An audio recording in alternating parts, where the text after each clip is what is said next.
اعوذ باللہ من الشیطان الرجیم بسم اللہ الرحمن الرحیم الف لام میم تلک آیات الکتاب الحکیم۔ سورہ لقمان مکی صورت ہے، اس کی 34 آیات اور 4 رکوع ہیں۔ اس میں حضرت لقمان علیہ السلام کا ذکر ہے، جس کی وجہ سے اس کا نام سورہ لقمان رکھا گیا ہے۔ الف لام میم یہ سورہ مقطعات میں سے ہے، اس کا مطلب صرف اللہ تعالیٰ ہی جانتے ہیں۔ تلک آیات الکتاب الحکیم، یہ آیتیں ہیں پکی کتاب کی۔ ہدی و رحمۃ للمحسنین، ہدایت ہے اور رحمت مہربانی ہے للمحسنین نیکی کرنے والوں کے لیے۔ وہ نیکی کرنے والے کون لوگ ہیں؟ الذین یقیمون الصلاۃ، جو نماز قائم رکھتے ہیں، ویؤتون الزکاۃ، اور زکوٰۃ دیتے ہیں، وہم بالآخرۃ ہم یوقنون، اور وہ آخرت پر یقین رکھتے ہیں۔ اولئک علی ھدی من ربہم، یہی وہ لوگ ہیں جو اپنے رب کی طرف سے ہدایت پر ہیں۔ وَأُولَئِكَ هُمُ الْمُفْلِحُونَ، اور وہی مراد کو پہنچنے والے ہیں۔ اب یہ سورہ مکی ہے اور اس میں نماز اور زکوٰۃ کا ذکر ہے، تو اس سے یہ معلوم ہوا کہ زکوٰۃ کا حکم بھی مکہ میں نازل ہو چکا تھا۔ عام طور پر تو مشہور یہ ہے کہ زکوٰۃ کا حکم ہجرت کے دوسرے سال میں نافذ ہوا۔ تو نافذ ہونے کا مطلب یہ ہے کہ ہجرت کے دوسرے سال اس کا نصاب وغیرہ اور اس کے تفصیلی مسائل رسول اللہ صلی اللہ علیہ وسلم نے صحابہ کرام کو سکھائے، ورنہ حکم جو ہے وہ مکہ میں ہی نازل ہو چکا تھا۔ جس طرح نماز کا حکم مکہ میں نازل ہوا، اسی طرح زکوٰۃ کو حکم بھی مکہ میں ہی نازل ہوا۔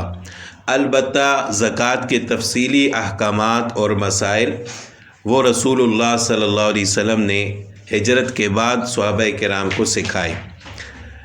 علامہ ابن کثیر رحمۃ اللہ علیہ نے سورہ مزمل کی آیت اقیموا الصلاۃ وآتوا الزکاۃ کے تحت بھی یہی فرمایا ہے، کیونکہ سورہ مزمل تو مکی ہے اور مکی صورتوں میں بھی بالکل ابتدا میں نازل ہونے والی ہے، تو اس سے یہ معلوم ہوا کہ زکوٰۃ کا حکم مکی دور میں ابتدا میں ہی نازل ہو چکا تھا۔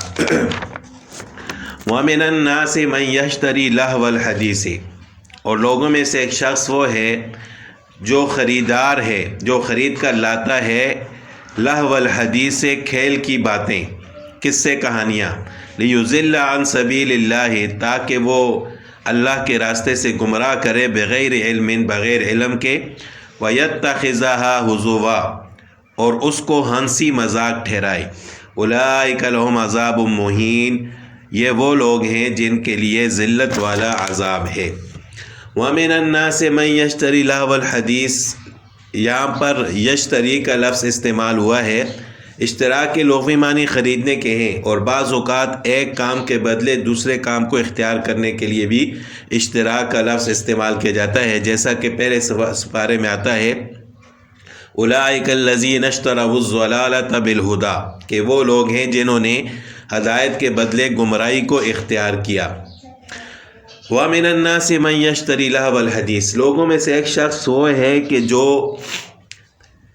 لہو لہب کی باتیں خرید کر لاتا ہے، قصے کہانیاں۔ اب یہ شخص کون تھا؟ اس آیت کا شان نزول اس طرح ہے کہ نضر بن حارث، نضر زواد کے ساتھ، سواد زواد، نضر بن حارث مشرکین مکہ میں سے ایک بڑا تاجر تھا، اور تجارت کے لیے مختلف ملکوں کا سفر کرتا تھا۔ وہ ملک فارس سے شاہان عجم، کسریٰ وغیرہ کے تاریخی قصے خرید کر لایا، اور مکہ کے مشرکین سے کہا کہ محمد صلی اللہ علیہ وسلم تم کو قوم عاد، سمود وغیرہ کے واقعات سناتے ہیں، میں تمہیں ان سے بہتر رستم اور اسفندیار اور دوسرے شاہان فارس کے قصے سناتا ہوں۔ یہ لوگ اس کے قصے بڑے شوق سے سننے لگے، کیونکہ ان میں تعلیم تو تھی نہیں، صرف ہنسی مذاق تھی اور مزے کے لیے سنتے تھے۔ ان کی وجہ سے بہت سے مشرکین جو اس سے پہلے کلام الہی قرآن پاک کے اعجاز اور یکتائی کی وجہ سے اس کو سننے کی رغبت رکھتے تھے اور چوری چوری سنا بھی کرتے تھے، وہ لوگ قرآن پاک سے دور ہو گئے۔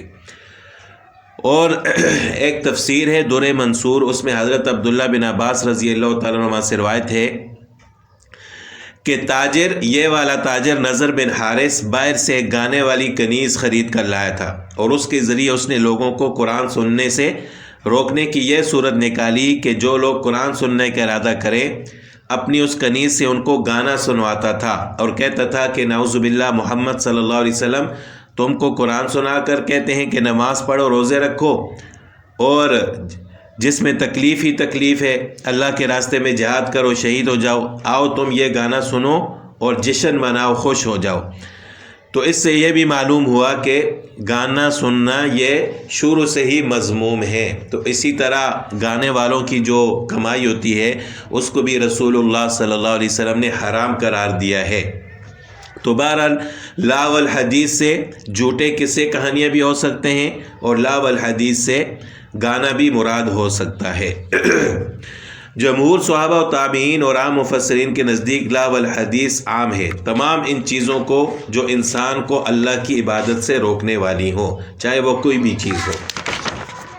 وَإِذَا تُتْلَى عَلَيْهِ آيَاتُنَا وَلَّى مُسْتَكْبِرًا، جب اس کے سامنے آیات تلاوت کی جاتی ہیں ہماری، وَلَّى مُسْتَكْبِرًا، تو غرور سے تکبر کرتے ہوئے پیٹھ پھیر دیتا ہے، كَأَن لَّمْ يَسْمَعْهَا، گویا اس نے سنا ہی نہیں، كَأَنَّ فِي أُذُنَيْهِ وَقْرًا، گویا کہ اس کے کانوں میں ڈانٹ ہیں، بیرے ہیں اس کے کان۔ فَبَشِّرْهُ بِعَذَابٍ أَلِيمٍ، سو اس کو دردناک عذاب کی خبر سنا دو۔ فَبَشِّرْهُ بِعَذَابٍ أَلِيمٍ، دردناک عذاب کی خوشخبری تو نہیں ہوتی، یا تو خوشخبری ان کے ساتھ مذاق کے طور پر کہا گیا ہے کہ وہ دنیا میں کام ہی ایسے کرتے تھے کہ آج وہ صرف اسی خوشخبری کے مستحق ہیں، یا بشر ہو اخبر ہو کے معنی میں ہے کہ ان کو خبر دے دو۔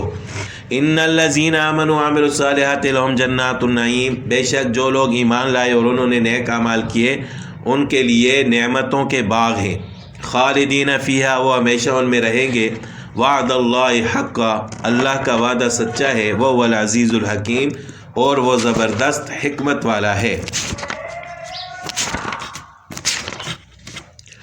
خلق السماوات بغیر عمد، وہ ایسا زبردست حکمت والا ہے کہ اس نے آسمانوں کو بنایا بغیر ستونوں کے، ترونہا، تم اس کو دیکھتے ہو، وَأَلْقَى فِي الْأَرْضِ رَوَاسِيَ، اور اس نے زمین میں رکھ دیے پہاڑ، أَن تَمِيدَ بِكُمْ، کہ تم کو لے کر جھک نہ پڑے، یعنی زمین اپنی جگہ سے ہلے نہ، اس پر اللہ تعالیٰ نے بھاری اور بوجھ والے پہاڑ رکھ دیے۔ وَبَثَّ فِيهَا مِن كُلِّ دَابَّةٍ، اور اس زمین میں ہر قسم کے جانور پھیلا دیے۔ وَأَنزَلْنَا مِنَ السَّمَاءِ مَاءً، اور ہم نے اتارا آسمان سے پانی، فَأَنبَتْنَا فِيهَا مِن كُلِّ زَوْجٍ كَرِيمٍ، پھر اگائے زمین میں ہر قسم کے خاص جوڑے۔ هَذَا خَلْقُ اللَّهِ، یہ سب کچھ بنایا ہوا ہے اللہ تعالیٰ کا۔ فَأَرُونِي، اب دکھلاؤ مجھ کو، مَاذَا خَلَقَ الَّذِينَ مِن دُونِهِ، اللہ کے علاوہ جن کو آپ معبود بناتے ہو، یعنی جو تمہارے خدا ہیں، مَاذَا خَلَقَ الَّذِينَ مِن دُونِهِ، اللہ کے سوا دوسروں نے کیا بنایا ہے۔ بَلِ الظَّالِمُونَ فِي ضَلَالٍ مُبِينٍ، کچھ نہیں، بے انصاف اور صریح گمراہ ہیں، بٹکے ہوئے ہیں اپنے راستے سے کہ وہ کچھ بنا ہی نہیں سکتے۔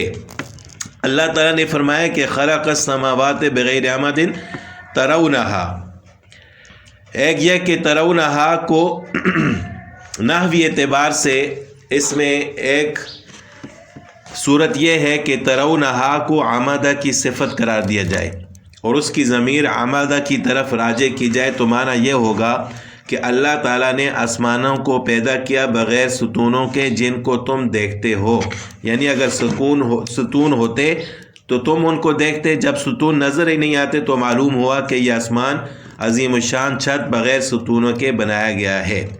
دوسری صورت یہ ہے کہ ترونہا کی ضمیر سماوات کی طرف لوٹے اور یہ جملہ مستقل قرار دیا جائے، معنی یہ ہوں گے کہ اللہ تعالیٰ نے آسمانوں کو بغیر ستون کے پیدا کیا جیسا کہ تم دیکھ رہے ہو۔ تو بہرحال یہ اللہ تعالیٰ کی قدرت ہے کہ اللہ تعالیٰ نے اتنے بڑے آسمان کو بغیر ستون کے کھڑا کیا ہے، جب کہ دنیا میں کوئی شخص ایک چھوٹی سی چیز کو بھی بغیر سہارے کے کھڑا نہیں کر سکتا۔ تو یہ اللہ تعالیٰ کی قدرت ہے، اور اللہ تعالیٰ فرماتے ہیں کہ یہ سب کچھ اللہ نے پیدا کیا ہے۔ ماذا خلق الذین من دونی، اللہ کے علاوہ کسی نے کچھ نہیں پیدا کیا، اگر پیدا کیا ہے تو دکھا دو۔ پھر اللہ تعالیٰ خود ہی فرماتے ہیں کہ بل الظالمون فی ضلال مبین، وہ پیدا کیا ہوا کہاں دکھا سکتے ہیں، بلکہ وہ تو صریح گمراہی میں ہیں اور ظالم ہیں، بے انصاف ہیں۔